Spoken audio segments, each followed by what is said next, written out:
Students, आज हम लोग standard 10th subject science chapter number 3 metal and non metal धातु एवं अधातु के बारे में थोड़ी सी चर्चा करेंगे। ओके स्टूडेंट्स, चलिए स्टार्ट करते हैं। धातु और अधातु क्या होती है? इन शॉर्ट आप ये समझिए, धातु वे पदार्थ हैं जो ठोस होते हैं, गिरने पे आवाज़ करते हैं। ओके, और अधातु वे तत्व वे पदार्थ होते हैं जो अंदर से भंगुर होते हैं, गिरने पे टूट जाते हैं, नरम होते हैं। ओके स्टूडेंट्स, छोटी सी बात पे हम लोग थोड़ी सी चर्चा करते हैं कि धातु कहेंगे किसे। तो हम आवर्त सारणी में देखें तो वहाँ से हमें पता चलता है कि धातु वे पदार्थ होते हैं जिन तत्वों के बाहर के ऑर्बिटल में 1, 2, 3 इलेक्ट्रॉन होते हैं, उसे हम धातु कहेंगे। अर्थात जिसकी संयोजकता 1, 2, 3 हो, उसे धातु कहते हैं। और जिसके अंतिम कक्षा में 5, 6, 7 इलेक्ट्रॉन होते हैं, संयोजकता क्रमशः -3, -2, -1, मतलब 5, 6, 7 इलेक्ट्रॉन हो बाहरी कक्षा में, तो वह अधातु हुए। और जिनकी अंतिम कक्षा में 1, 2, 3 इलेक्ट्रॉन होते हैं, उन्हें धातु कहते हैं। इन शॉर्ट में हम इसे इस प्रकार से समझते हैं। चलिए स्टार्ट करते हैं।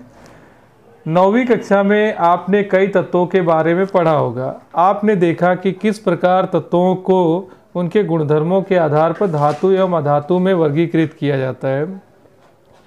अपने दैनिक जीवन में धातुएं एवं अधातुएं के उपयोग पर विचार कीजिए। आपके विचार में कौन से गुणधर्म तत्वों को धातु एवं अधातु में वर्गीकृत करते हैं? किस प्रकार यह गुणधर्म इन तत्वों के उपयोग से संबंधित है? हम उनके कुछ गुणधर्मों के विस्तार से अध्ययन करेंगे।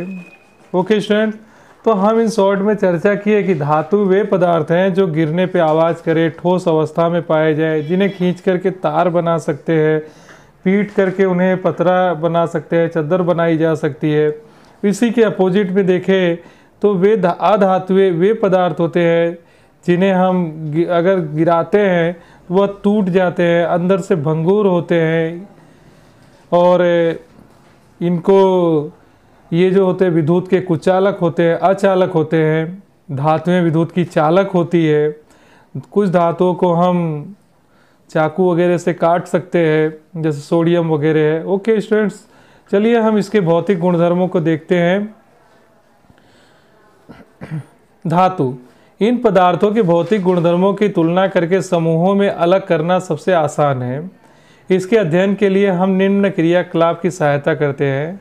अनुभाग 3.1 से 3.6 में दिए गए क्रियाकलापों के लिए निम्न धातुएं जैसे आयरन है, कॉपर है, एल्यूमिनियम है, मैग्नीशियम, सोडियम, लेड, जिंक तथा आसानी से मिलने वाले कुछ अन्य धातुओं को नमूने इकट्ठा कीजिए।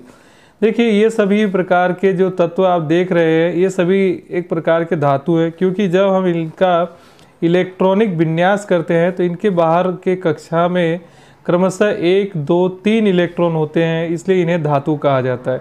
इनमें से सबसे जो सक्रिय धातु है वह आती है सोडियम।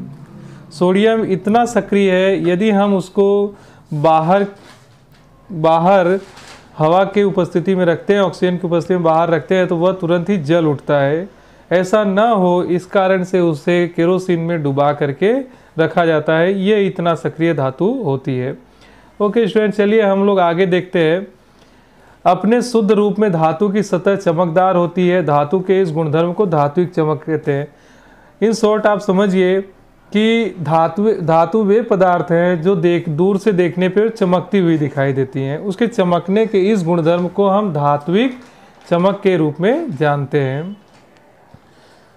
नेक्स्ट बातों पे हम चर्चा करते हैं इसकी।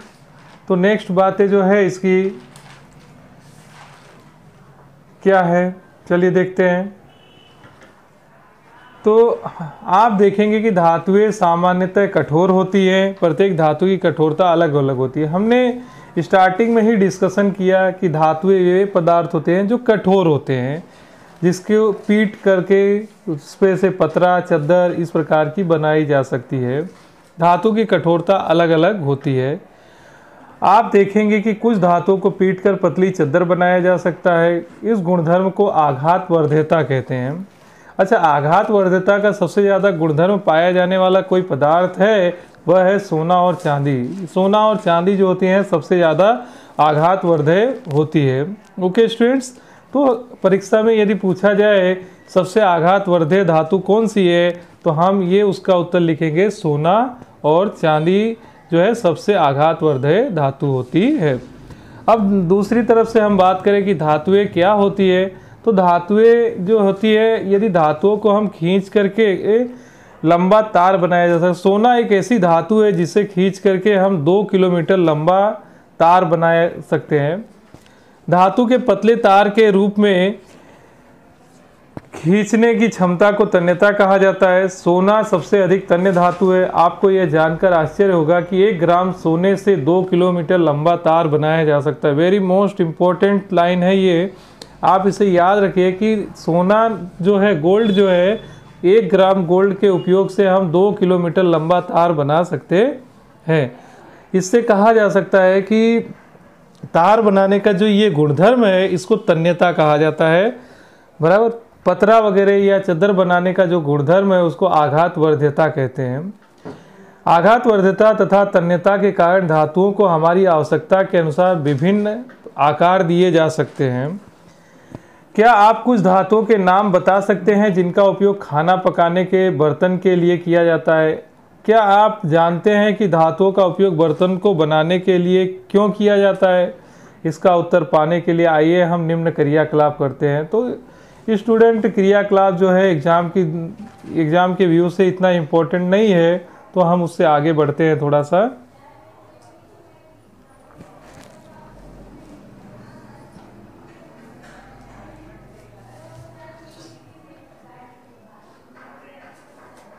चलिए स्टार्ट करते हैं आगे थोड़ा। तो हम लोग यहाँ पे देख रहे हैं कि जो धातुएं होती है वह यहाँ देखिए लिखा है, वह विद्युत या उष्मा की क्या होती है, सुचालक होती है। इसमें से विद्युत धारा का प्रवाह आसानी से हो सकता है और इसका गलनांक बहुत अधिक होता है। सिल्वर तथा कॉपर उष्मा के सबसे अधिक अच्छे चालक माने जाते हैं। इनकी तुलना में लेड तथा मरकरी उष्मा के कुचालक होते हैं। मरकरी और लेड धातु होने के उपरांत भी उष्मा के कुचालक कहे जाते हैं। इसमें से विद्युत धारा या उष्मा प्रवाहित नहीं हो सकती। क्या धातुएं विद्युत की भी चालक हैं? आइए पता करिए।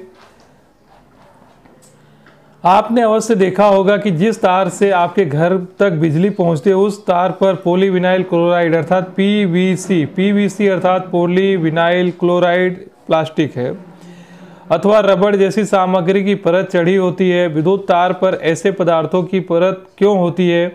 जब धातुएं किसी कठोर सतह से टकराती है तो क्या होता है? क्या वह कोई आवाज़ उत्पन्न करती है? जो धातुएं कठोर सतह से टकराने पर आवाज़ उत्पन्न करती है उन्हें ध्वनिक या सोनार कहते हैं। क्या आप बता सकते हैं कि स्कूल की घंटी धातु की क्यों बनी होती है? ओके स्टूडेंट्स, अब नेक्स्ट टॉपिक आता है अधातु। तो अधातु के बारे में हम लोगों ने स्टार्टिंग में थोड़ी सी चर्चा किया कि भाई अधातु क्या होता है। तो अधातु वे पदार्थ होते हैं, वे तत्व होते हैं जिनकी अंतिम कक्षा में 5, 6, 7 इलेक्ट्रॉन होते हैं। अर्थात ये देखा जाता है ये इस प्रकार के जो तत्व होते हैं वह इलेक्ट्रॉन ग्रहण करने की प्रवृत्ति रखते हैं और धातुएं जो होती थी वह इलेक्ट्रॉन देने की प्रवृत्ति रखती है। उसको इलेक्ट्रॉन दाता कहते थे और इसको इलेक्ट्रॉन ग्राही कहते हैं। ओके स्टूडेंट, चलिए हम आगे देखते हैं। पिछली कक्षा में आप अध्ययन कर चुके हैं कि धातुओं की तुलना में अधातुओं की संख्या कम है। कार्बन है, सल्फर है। देखिए कार्बन की जो संख्या होती है वह है 6। कार्बन की संख्या कितनी है? 6 है। अंतिम कक्षा में 4 इलेक्ट्रॉन है। तो कार्बन एक विशेष प्रकृति वाला तत्व है, वह विशेष गुणधर्म रखता है। उसमें चतुसंयोजकता का गुणधर्म होता है। न तो वह इलेक्ट्रॉन दे सकता है न किसी से इलेक्ट्रॉन ले सकता है, वह सिर्फ साझेदारी करके सहसंयोजक बंध बनाता है। पिछली कक्षा में आप अध्ययन कर चुके हैं कि धातुओं की तुलना में अधातुओं की संख्या कम है। Carbon, sulphur, iodine, oxygen, hydrogen आदि अधातुओं के कुछ उदाहरण हैं। ब्रोमीन ऐसी अधातु है जो द्रव अवस्था में होती है। इसके अलावा सारी अधातुएं या तो ठोस है या तो गैस अवस्था में है। क्या धातुओं के समान अधातुओं के भी कुछ गुणधर्म होते हैं, आइए पता करते हैं हम लोग। तो चलिए हम आगे देखते हैं इसके क्या है, किस प्रकार की होती है इसकी प्रकृति।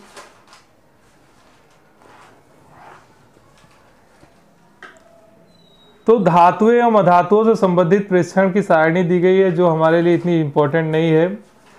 तो यहाँ हम लोग देखते हैं मरकरी को छोड़कर सारी धातुएं कमरे के तापमान पर ठोस अवस्था में पाई जाती है। मरकरी जो होता है एक धातु तत्व है,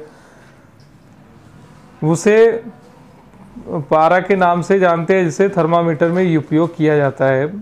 धातुओं का गलनांक अधिक होता है, लेकिन गैलियम और सीजियम का गलनांक बहुत ही कम है। यदि आप अपनी हथेली पर इन दोनों धातुओं को रखेंगे तो वह क्या होते हैं, गैलियम और सीजियम पिघल जाती है। आयोडीन अधातु होने पे भी वह चमकीली है, ये अपवाद के रूप में है। कार्बन ऐसी अधातु है जिसके विभिन्न रूप होते हैं। कार्बन के दो मुख्य रूप अपर रूप माने जाते हैं, हीरा और ग्रेफाइट। प्रत्येक रूप को अपर रूप कहते हैं। हीरा कार्बन का अपर रूप है, यह सबसे कठोर प्रकृति का पदार्थ है। इसका गलनांक एवं क्वथनांक बहुत अधिक होता है। कार्बन एक तन्य अपर रूप ग्रेफाइट और विद्युत का सुचालक होता है। क्षारीय धातु इतनी मुलायम होती है, इनको चाकू से काटा जा सकता है। इनके घनत्व तथा गलनांक कम होते हैं। तत्वों को उनके रासायनिक गुणधर्मों के आधार पर अधिक स्पष्टता से धातुओं में और अधातुओं में वर्गीकृत किया जा सकता है। तो ये रही बात किसकी, धातुओं की, अधातुओं की। चलिए हम अब इसके नेक्स्ट टॉपिक को हम लोग नेक्स्ट पीरियड में पढ़ेंगे। तब तक के लिए हम लोग ये देखते हैं कि आज हम लोगों ने क्या डिस्कशन किया, उसके बारे में एक बार चर्चा कर लेंगे।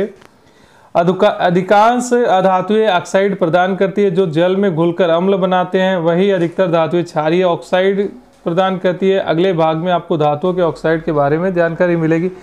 तो स्टूडेंट्स, आज हम लोगों ने धातु और अधातु के भौतिक गुणों के बारे में चर्चा किया। तो धातुएं और अधातुएं क्या हैं, उस पर हम लोग एक बार वापस रिकॉल कर लेते हैं।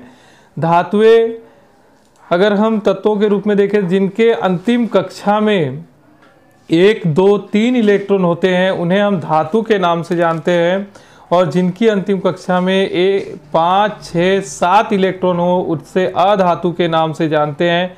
जिनकी अंतिम कक्षा में 4 इलेक्ट्रॉन होते हैं, उसे हम अर्धधातु के रूप में जानते हैं।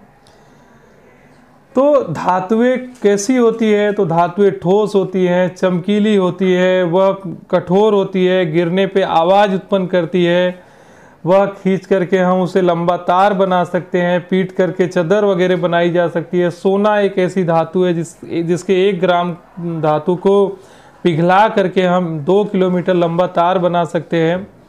सोना और चांदी ऐसी धातु है जिसे पीट करके बहुत ही अच्छे से हम चादर वगैरह उसकी बना सकते हैं।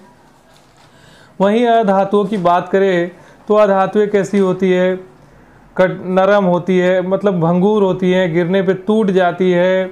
वह विद्युत की कुचालक, उष्मा ऊर्जा की कुचालक होती है। ओके, चलिए स्टूडेंट्स, आज के पीरियड में हम लोग इतना ही करेंगे। बाकी के जो इसके रासायनिक गुणधर्म है, ये हम अपने नेक्स्ट लेक्चर में पढ़ेंगे। तब तक के लिए धन्यवाद।